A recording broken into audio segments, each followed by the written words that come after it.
On parle donc économie avec vous, Edwige Chevrillon, bonsoir. Bonsoir Thierry Arnaud. Bonsoir Nathalie Kosciusko-Morizet. L'événement de la semaine, il était politique, mais il était aussi économique. Ça a été la conférence de presse de François Hollande, où il a fait le bilan de sa première année de quinquennat. Et puis surtout, il a placé sous le signe de l'offensive la deuxième année de son quinquennat. Est-ce que vous avez été convaincu, offensive européenne, l'Europe doit sortir de sa langueur, offensive évidemment sur le front intérieur. Est-ce que vous l'avez trouvé socialiste, social-démocrate, présidentiel? J'ai trouvé que il faisait l'effet d'un cancre qui s'apprête à redoubler. D'un cancre? Oui, qui s'apprête à redoubler, et à redoubler en menant comme deuxième année la même que sa première année. C'est-à-dire que le bilan de la première année de François Hollande, c'est quoi aujourd'hui? Redressement des comptes publics? Ah, vraiment? C'est pas ce qu'il a essayé de faire, en tous les cas, malgré la crise. Enfin, c'est ce qu'il a expliqué. C'est qu'il n'a pas atteint ses objectifs en matière de déficit. Il est obligé d'aller demander un délai à Bruxelles.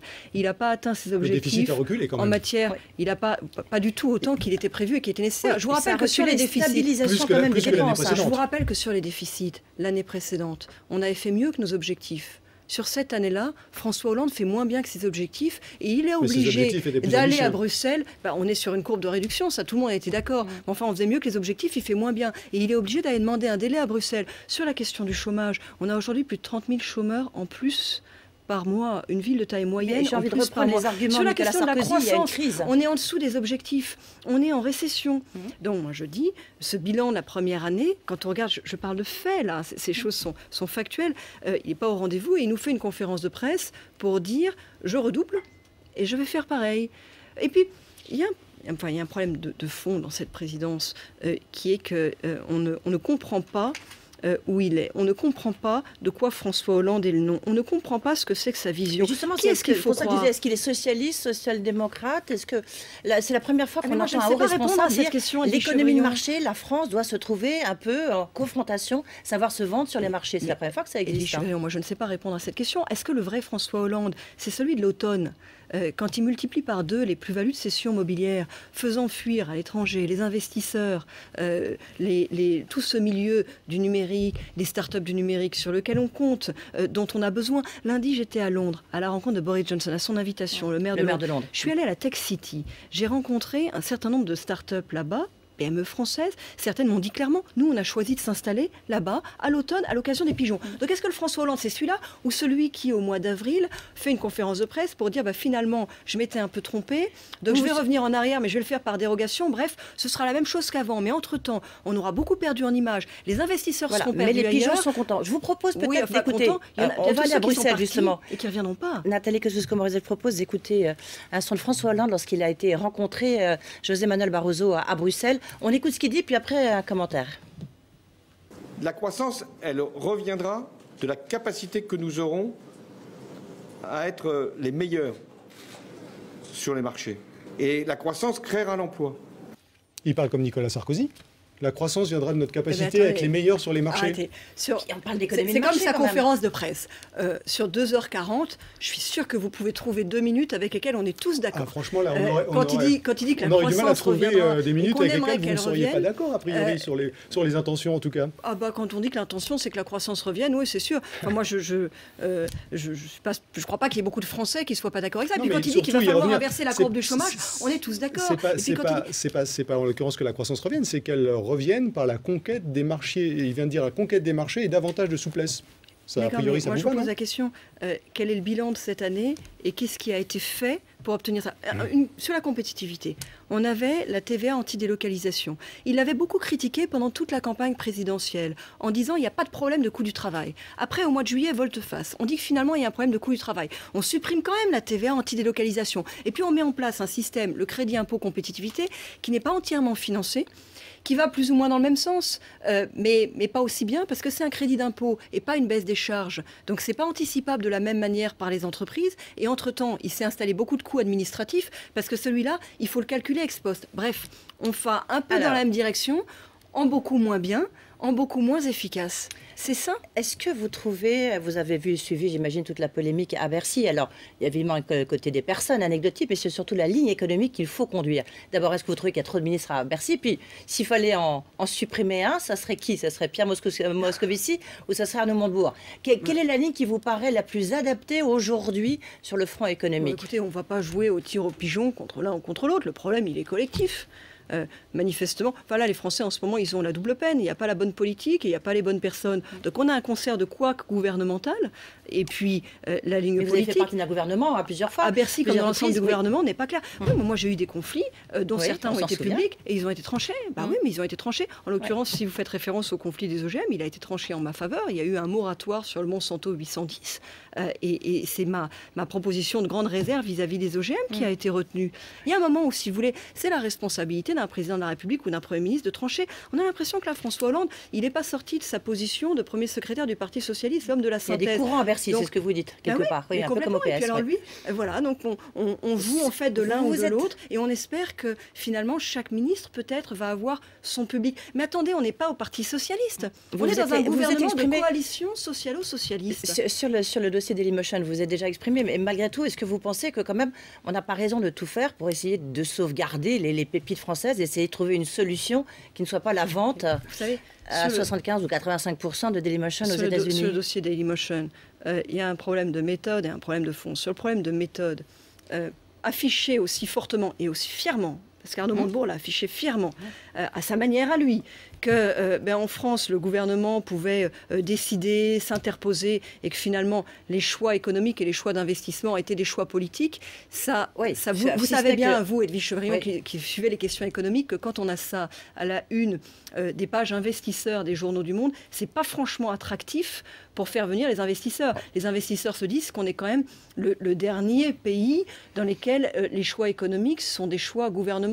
Enfin, bientôt, on va avoir le Gosplan. Et puis, il y a un problème de fond, c'est que Dailymotion est une boîte formidable, créative, avec 120 emplois. Enfin, c'est une belle boîte, mais c'est une petite boîte.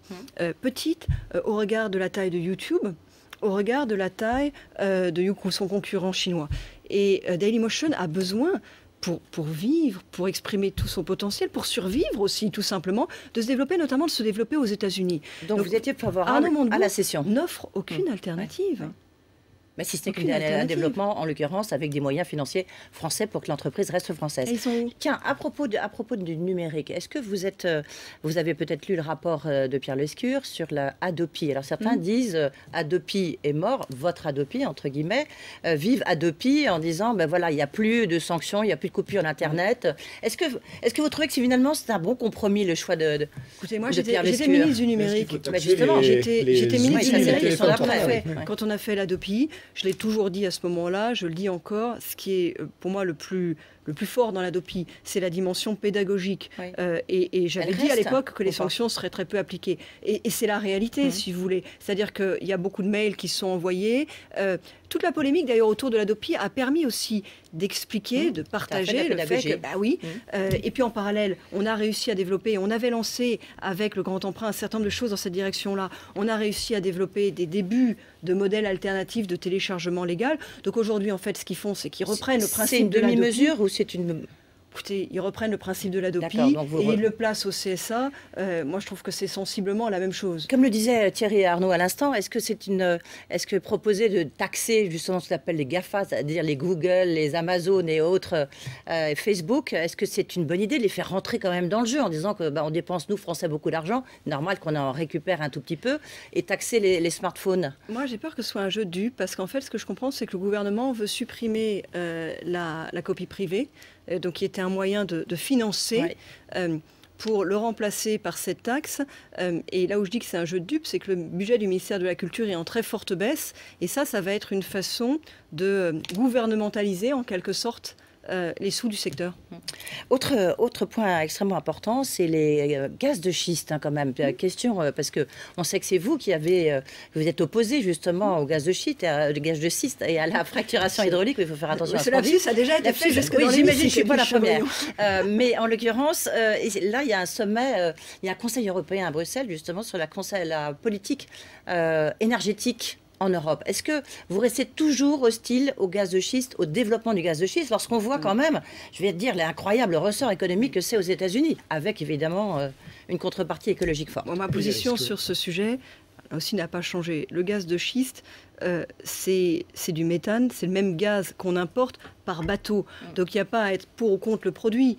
Ce produit-là, on l'importe. Si on pouvait le développer et l'exploiter proprement chez nous, si on pouvait proprement chez nous, naturellement, ce serait intéressant plutôt que d'en importer que de pouvoir en exploiter nous-mêmes. C'est le proprement qui compte. C'est le proprement qui compte. Et aujourd'hui, ce qu'on voit du développement à grande échelle de la fracturation hydraulique, par exemple en Amérique du Nord, n'est pas convaincant. C'est le sens de la loi qui a été faite et que moi j'ai soutenue et portée, qui est d'interdire en fait cette technologie de la fracturation hydraulique. Voilà, la technologie de la fracturation hydraulique à grande échelle a engendré un certain nombre de dévastations environnementales en Amérique du Nord. Donc vous êtes toujours hostile? Personne n'a fait la démonstration d'une technologie alternative qui pouvait être propre. Mais encore une fois, ce n'est pas un problème de produit. Mais je voudrais que ce soit clair parce que je pense que beaucoup de Français ont l'impression, entendent gaz de schiste, et ont l'impression que c'est un produit nouveau ou différent. Ce n'est pas un produit nouveau ou différent, c'est une façon d'exploiter qui est différente et qui, en Amérique du Nord, a causé un certain nombre de dévastations environnementales dont nous ne voulons pas. Si un jour on trouvait une technologie propre, ce serait bien sûr différent. Alors, petite question, il nous reste une minute, à peine une minute, quelques questions en vrac. Est-ce que, d'abord sur Paris, après tout, on va quand même parler un mot de Paris sur le plan économique, les voies sur berge, est-ce qu'il faut les réouvrir ou pas, sachant qu'il y a beaucoup d'entreprises, d'artisans qui disent mais attention, ça nous empêche de circuler dans Paris. Quelle est votre position par rapport à ça? Moi, je pense que de fait, dans toutes les grandes capitales, on réduit progressivement la part de l'automobile. Une capitale n'a pas à être un vaste circuit automobile. Mais il y a manière et manière de faire. Et la municipalité sortante, à Paris, a choisi de le faire en dégoûtant les automobilistes. De son propre aveu, c'est leur terme. C'est-à-dire en créant de vastes embouteillages pour dégoûter les gens. Qui sont un problème pour ceux qui sont dedans, qui sont un problème pour les piétons, pour les voitures, pour ceux qui vivent dans le quartier, pour ceux qui travaillent dans le quartier. Parce que les embouteillages, c'est stressant pour tout le monde. Moi, je pense qu'il y a une autre manière de faire. Et alors je proposerais plusieurs choses. D'abord, quand on limite un mode de transport, on trouve une alternative. Sur les voies sur berge, je suis en train de travailler sur un projet alternatif. Ah oui? Oui, sur un projet alternatif. Parce que je pense qu'il y a une manière différente de faire. Par exemple, ce n'est pas forcément le quai bas qu'il faut toujours fermer. Il faut développer un transport en commun alternatif. Il faut ménager plus de facilité pour les taxis. Parce qu'on se plaint beaucoup qu'il y a peu de taxis dans Paris. Mais par le passé, ils avaient 20 courses par jour. Ils en ont plus 12 par jour. Je voudrais dire une dernière chose. J'ai trouvé un système formidable à Londres lundi. Je rendais visite au maire de Londres. Ils ont là-bas un système d'optimisation des trajets dans Paris. D'optimisation des feux tricolores, en fait.